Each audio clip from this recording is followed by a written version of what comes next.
disassembled and some of the panel work done, the shop decided they were over their head and they couldn't put the car back together. I got 300,000, now 400,000. $1 million car someday, and it won't be too long.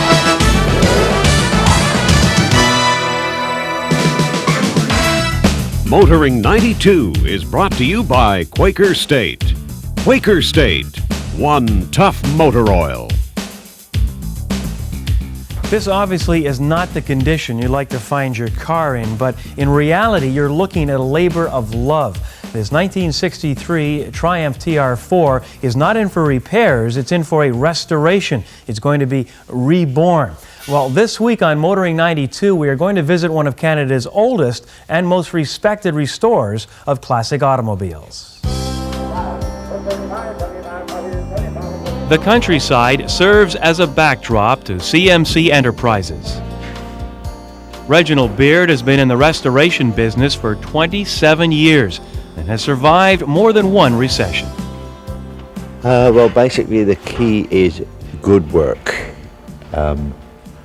Guarantee your work. I have never had any problems. I haven't earned as much as a lot of them, but basically to me that's never been the premise of this business. Our customers, I've got customers that go back 27 years that are still with me. My father started in the restoration business in Toronto about 25 years ago. We moved up to Bolton 20 years ago because the simply cost of operating a business in Toronto of this nature couldn't be done. It started as a semi-retirement thing and since has grown to a four-man operation. Myself, my brother Steve, father, and one employee. Basically, Father has probably instilled into us just as much of the skill aspect of working with the cars as much as business sense as well. Because it's the old story where it doesn't matter how much dedication you've got to hands-on work, you still have to be a businessman when it boils right down to it. And we've all seen businesses, shops, in all aspects of life go under, not because their quality of workmanship is inferior, but because they haven't got the business sense to work a business as well. So it is awkward, and you do have to be both a businessman and a skilled craftsman at the same time. The restoration business has changed, whereas 10, 15 years ago we were doing a lot of work for speculators, collectors, cars that were only used in car shows. Now it seems to be going to more the hobbyist that's had a car for years and wants to keep that car. Because car prices have increased over the years, they know it's worth doing. So they're the ones that are now supplying us with a lot of business. With vintage racing being such a growing sport in Canada and the US, a lot of people have gotten into that. So we've moved from the restoration for show purposes now to restoration for the hobbyist that's going to use the car, the racer that is going out on weekends to use the car.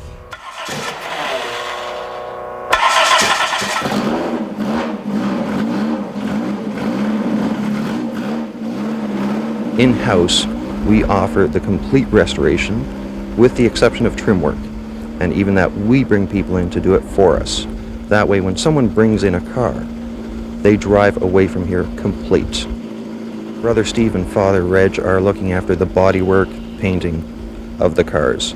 Myself and Dave are looking after all of the mechanical work. I used to put myself up as whatever you can't buy, we will make. But be sure you can't buy it first, because it's like a painting. To do a painting and sell a print, it's two different ball games. We've been involved in Morgan's for some 25 years. We're now the dealer for Morgan's for Canada. Brother has vintage raced a Morgan. In the family right now, I think we're up to 7 Morgans amongst 4 people, including the sister-in-law. This is an E-Type Jaguar. The owner of the car had the restoration started by another shop. Once the car was completely disassembled and some of the panel work done, The shop decided they were over their head and they couldn't put the car back together. At that time, we were contacted through a referral and asked if we would undertake the job of putting the car back together. It's one of those stories that no one wants this type of job. You're receiving 3 truckloads of parts. When it's finished, it's supposed to be perfect. What's your advice to someone who wants to get a car restored? Make sure the shop is familiar with that car. If they have never restored a particular type of car, what qualifies them to do your car? If they've done them for years, they will be familiar with them. They know where to get the parts. A lot of the parts for this car never made it into this shop. When someone brings in a car, they drive away from here complete. We're the ones that did the car from start to finish. There hasn't been any farming out or different companies arguing amongst each other. You did this wrong, I can't do my job now. So when someone does bring a car in, they drive it home. And there's only one person to answer for that job.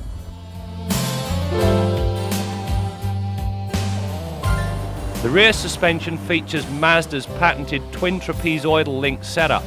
When you push the car into a corner, the system is designed to tow the rear wheels in to improve cornering power and grip. The result is wonderful.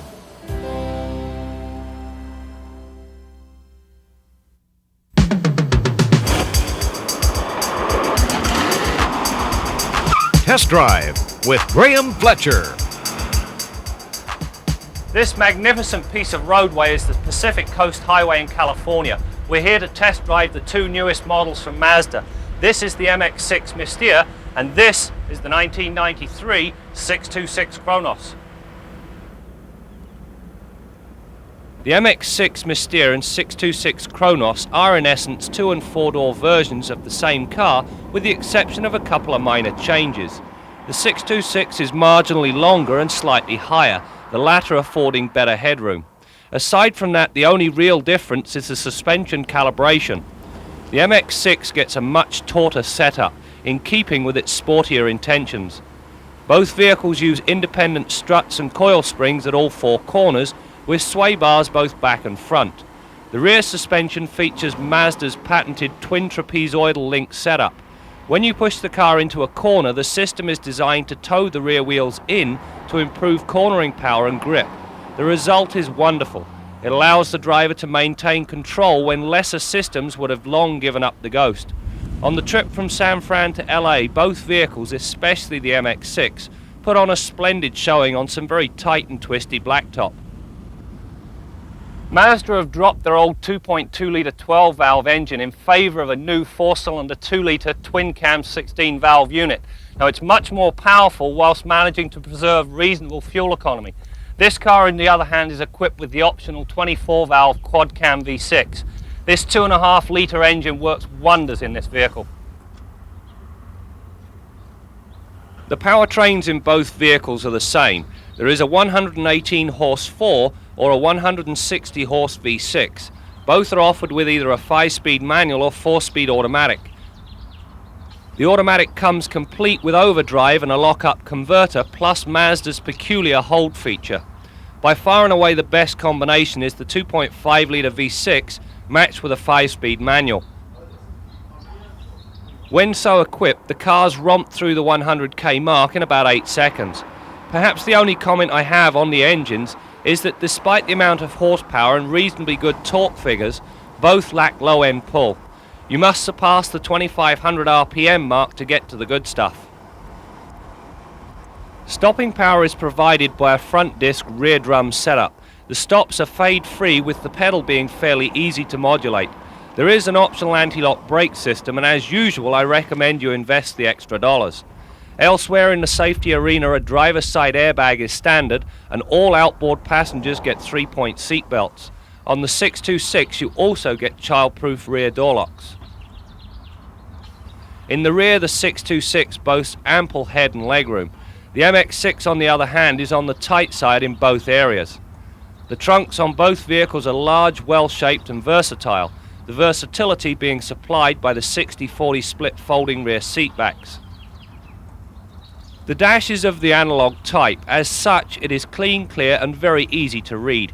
As you might expect, both vehicles are offered with a host of comfort and convenience features. They range from the one-touch down power windows through the steering wheel mounted cruise controls to the centrally mounted radio that comes complete with a tape deck. The ventilation system provides ample airflow throughout the vehicle, just as well considering the beautiful weather we enjoyed during the test. To improve the airflow in the 626, however, the two center dash vents oscillate left to right, a really neat touch. Thus far I've found very little to complain about either the Mystere or the Cronos, and so no pet peeve. Now while you go to the scoreboard for a rundown on the 93 models, I'm off to Santa Barbara to do some serious shopping. When equipped with the 2.5 litre V6, both vehicles move along very nicely. For the record, the MX-6 with the V6 and a 5-speed manual required just over 8 seconds to eclipse the 100k mark. The MX-6 handles very nicely with both understeer and body roll being very well controlled. By comparison, the 626 feels a little more willowy but accomplishes the task with suitable aplomb, especially when you consider this is a family sedan. The brake system adopted always supplied straight fade-free stops. During the test, the stopping distance is averaged 118 feet from 80 kilometers an hour. Both vehicles offer a quiet, comfortable and compliant ride. Wind noise is kept to a minimum. The 4-cylinder engine noise gets quite loud at times. The V6 on the other hand purrs like a kitten. The average fuel economy during our run down the Pacific Coast Highway was 9.8 litres per 100 kilometers. This figure is for the MX-6 with a V6 and 5-speed manual. These two new models should give Mazda just what they need, a volume sales car in two of the largest market segments. When decked out, there is very little to complain about, something that is all too rare these days.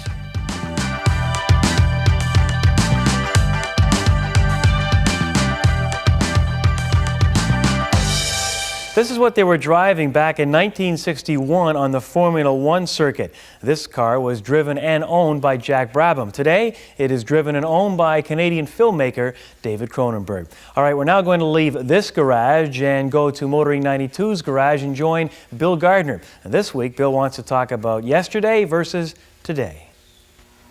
What you're looking at is a 1979 vintage car. Now, there's still a lot of these babies on the road. They were fairly decent cars in their day, but they're pretty obsolete beside today's cars. And there's also a lot of components that have changed drastically under the hood of these cars today, and a lot of components that have disappeared completely. So we want to show you this car versus today's cars. You're not going to believe some of the things we're going to show you today. It'll knock your socks off. Anyhow, what we've got here is a 5-liter cast iron V8 engine dragging this car down the road. Now the car has a full frame. It's quite a heavy car. And you can see some of the components involved on this engine. A carburetor, I'm sure most of you recognize that. Now that's a large 4-barrel carburetor.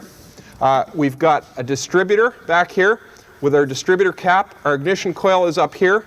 We've got spark plug wires, a distributor vacuum advance to advance our timing, a set of weights inside to advance our timing as well. You can see the EGR valve. This is an emission control device on the engine. You can see a lot of vacuum hoses running under the hood of this car. Okay, these are all vacuum hoses, all for emission control.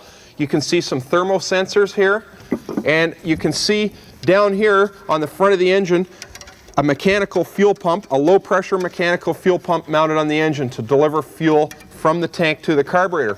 Now an awful lot has changed today. This engine, for example, had the camshaft in the block. It has rocker arms, push rods, and beside today's cars, this is horse and buggy stuff, believe me. Now let's go over to that new one and take a look at that one. Okay, here's our 92 car. Much lighter, much sleeker and more aerodynamic. And all these things are going to add up to savings for us at the fuel pump. Now let's have a look under the hood. You can see the front end of this car is really smooth and sleek.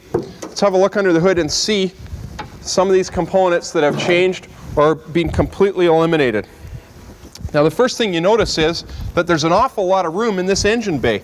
6 or 7 inches at the back of the engine. I can get my whole arm, shoulder, everything right down in there. There's a fair bit of room around this end. And around the front, the serviceability is not all that bad either. It's a very uncluttered engine bay. You don't see a whole lot of vacuum lines running around there as you did on that other car. There are a couple, but they're kept to a minimum. Now, we don't have a carburetor on this car. Instead, we've got 4 tiny fuel injectors spritzing the fuel directly into the engine. Now, this is a 2.3 liter double overhead cam 4-cylinder engine, and these engines can make as much as 190 horsepower out of 2.3 liters. Remember that 5 liter V8 was only 160 horsepower in '79. Now, let's have a look underneath the covers of this engine. I'm going to unplug the ignition module and lift this cover right off. Now, you've probably noticed that you haven't yet seen a distributor on this car, any plug wires, a cap, rotor, any of that stuff. That's because we don't have any. They've been completely eliminated. None of that stuff is on this car. Instead, we've got the ignition coils in here operating directly on the spark plugs. No wires, nothing, very little to go wrong with this setup. There's our ignition module right there. And this whole thing comes off with 4 bolts. It's really a snap to take off and service. 4 spark plugs. They're nice and clean and protected in there. Easy, very easy to get at for servicing. You can see the 2 cam covers on this engine. This is our intake camshaft and our exhaust cam. You can see a lot of aluminum involved in this engine too. Weight savings, that helps us again on fuel efficiency with a lighter vehicle. The fuel pump on this car, no longer on the engine. It's back in the fuel tank. It's a high pressure electric pump in the tank. So there's a radical change as well. Now this engine operates so efficiently that it doesn't need an EGR valve. That's extra plumbing to try and clean up a dirty engine. This one runs clean enough, it doesn't even have one. Okay, what does all this add up to? Well, greater fuel efficiency. This car is capable of pretty well double the fuel mileage of that other one. Much better drivability. It's a peppier car because of the power to weight ratio changing so drastically. Just a much nicer car to drive. So if you're driving around town in one of those old cars, if it's still viable, maintain it and try and keep it running at its best. It'll never achieve this efficiency, but you can make it fairly decent. But when it gets to the point where you have to spend a lot of money on that old car, body work, engine, whatever, pull the plug. Don't spend your money on those old dinosaurs because you're just sending good money after bad. Go out and buy a newer car and you'll be surprised. The efficiency and the drivability just fantastic on these new cars. And also, the exhaust emissions are much lower, so you're helping the environment as well. Till next week, I'm Bill Gardner for Motoring 92. Call, this is it. Anyone else? 397.5, 397.5.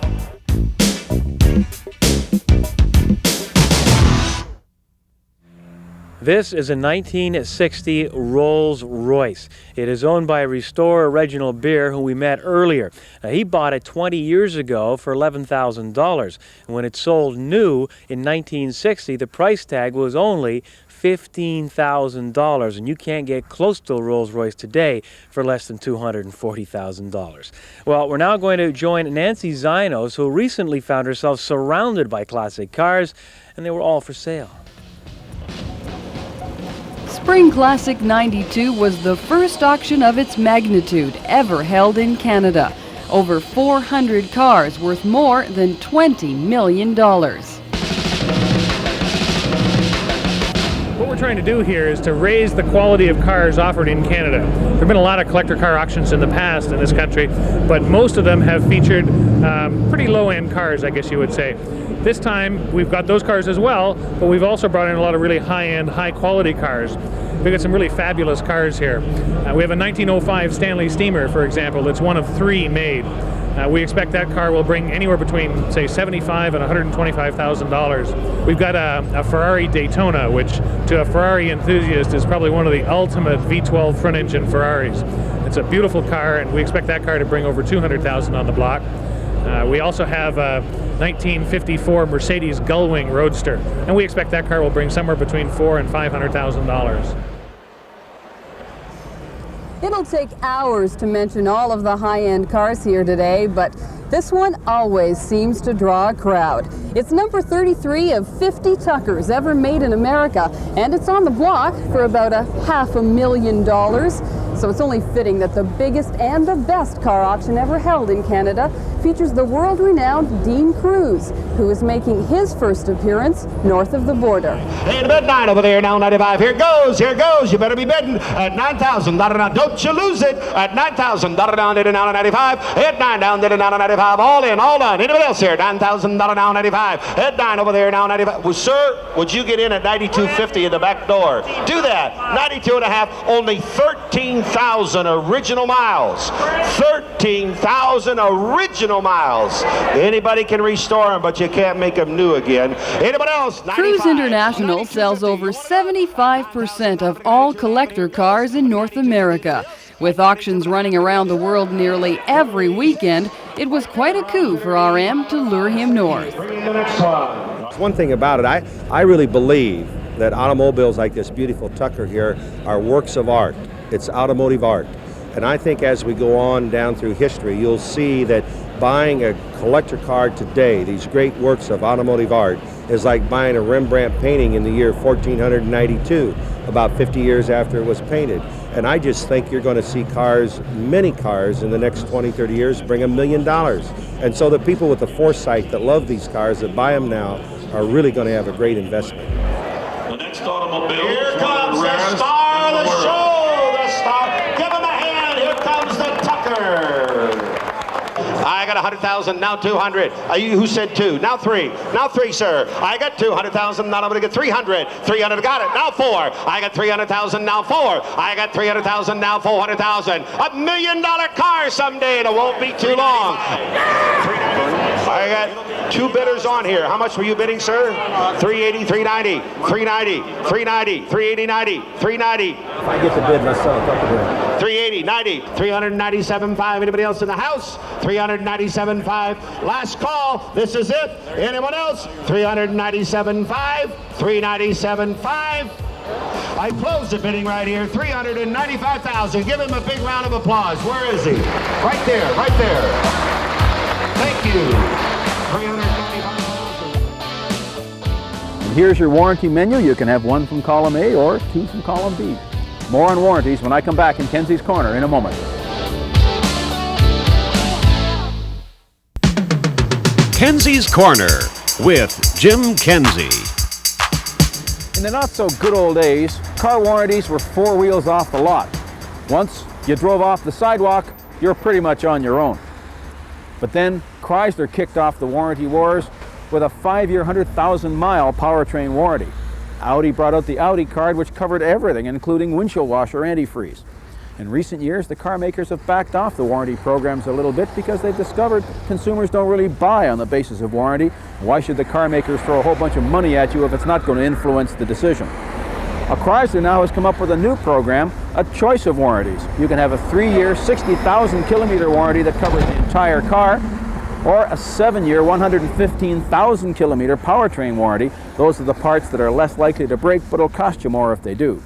Which is better? Well, it depends on the kind of buying that you do. If you drive the car for a couple of years, you're better off with the bumper-to-bumper coverage. If you're the sort of person who drives her till she drops, you're better off with a longer-term powertrain warranty. Now, what about these extended service contracts the dealers are always trying to sell you? Well, gosh, look at the time. That's a topic for another Kenzie's Corner. I am Jim Kenzie.